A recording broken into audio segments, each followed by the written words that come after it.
और कोई आपसे कहे कि आपका हक कोई घुसपैठिया खा रहा है तो आप क्या कहेंगे?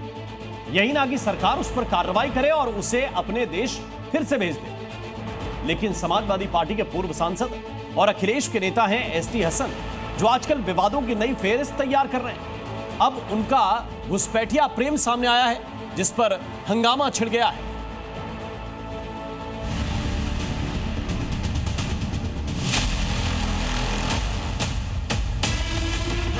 हिंदुस्तान में मुसलमानों की तादाद अचानक बढ़ जाएगी अगर अखिलेश के नेता की एक बात सरकार ने मान ली, और वो बात ये है कि समाजवादी पार्टी के पूर्व सांसद एसटी हसन चाहते हैं कि मुस्लिम शरणार्थियों को भारत में बसाओ।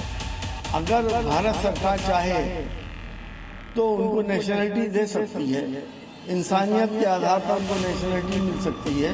ये भारत सरकार के ऊपर है। तो क्या नेताजी चाहते हैं कि भारत का बॉर्डर सबके लिए खोल दो?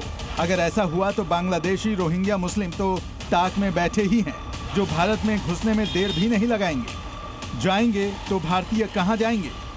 वो ये चाहते हैं कि मुस्लिम जब आएगा, क्योंकि शरणार्थी तो मुस्लिम भी हो सकते हैं, जैन भी हो सकते हैं, पारसी भी हो सकते हैं, लेकिन वो सिर्फ मुस्लिमों की पैरवी कर रहे हैं, जिससे कि वो फर्जी वोट यहाँ पर बढ़वा सके और फर्जी तरीके से चुनाव जीत सके। इनका तो प्रोपेगेंडा ही शुरू से ये रहा है, किसी भी कीमत में ऐसे लोगों को हिंदुस्तान में नहीं लिया जाना चाहिए। हमारे देश में पर्याप्त मुस्लिम है, हम लोग सब मिलकर रहते हैं, हिंदू मुस्लिम सब मिलकर रहते हैं हमारे देश के अंदर। और बाहर से आए हुए मुस्लिम आतंकवादी ही होता है, चाहे वो बांग्लादेशी हो, चाहे वो पाकिस्तानी हो। विवादों के बादशाह बनते जा रहे एसटी हसन को दिक्कत क्या मुस्लिमों की एंट्री पर रोक से ज्यादा हिंदुओं के आने से है? अगर ऐसा है तो हसन को ये आंकड़े देख लेने चाहिए। केंद्र सरकार ने राज्यसभा में 2016 में भारत में 2 करोड़ बांग्लादेशी घुसपैठिए होने की जानकारी दी थी, लेकिन अलग अलग रिपोर्टों में यह संख्या 3 करोड़ से ज्यादा हो सकती है।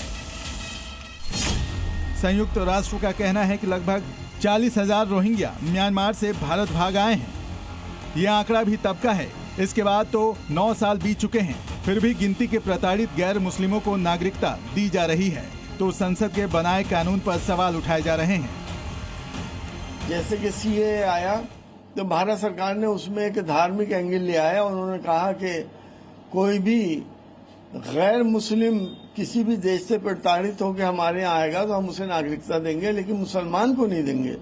ये अजीबोगरीब कानून हिंदुस्तान की तारीख में पहली बार बना था। प्रताड़ित धार्मिक अल्पसंख्यकों को नागरिकता देने से क्या दिक्कत? सोचिए, पाकिस्तान, बांग्लादेश तो इस्लामिक मुल्क है, फिर वहाँ प्रताड़ित गैर मुस्लिमों को भारत शरण नहीं देगा तो वो कहाँ जाएंगे? क्या हसन चाहते हैं कि भारत में घुसपैठियों की एंट्री की खुली छूट मिले, नियमों को दरकिनार कर हर किसी को हिंदुस्तान में रहने दिया जाए? भारतीय का हक, रोजगार, संसाधन क्या घुसपैठियों में बांट दिए जाएं? जाहिर है, अगर बांग्लादेश से बड़ी संख्या में लोग आएंगे तो वो डेमोग्राफी चेंज करेंगे, लेकिन हसन को इससे क्या, मगर मुस्लिम धर्मगुरु भी वही राग अलाप रहे हैं। जब सारे धर्म के लोगों को नागरिकता दी जा रही है तो फिर मुसलमानों के लिए ये चीज़ क्यों, मतलब जो है ना, नागरिकता की बात नहीं कही जा रही है? जिन्होंने ये बयान दिया है कि मुसलमानों को बसाना चाहिए, उनको तो ये भी तो सोचना चाहिए कि जो लोग हिंदुस्तान छोड़कर पाकिस्तान चले गए, अपना मुल्क अलग ले लिया, तो उनका इस देश में क्या हिस्सा रह गया भाई? फिर बांग्लादेश से लगने वाली पश्चिम बंगाल के 2272 किलोमीटर और असम के 262 किलोमीटर बॉर्डर से कई घुसपैठिए आते हैं और दिल्ली, हरियाणा, जम्मू कश्मीर तक जा बसते हैं। वैसे घुसपैठियों की पुख्ता संख्या तो नहीं पता, लेकिन रिपोर्टों के मुताबिक पश्चिम बंगाल में 57 लाख और असम में 50 लाख से ज्यादा अवैध बांग्लादेशी हैं। बीजेपी शासित राज्यों में इन्हें भगाने का अभियान तेजी से चल रहा है, जिनमें असम सबसे आगे है, क्योंकि यहां घुसपैठियों के खिलाफ हिमंता सरकार सख्त एक्शन ले रही है। Zee News.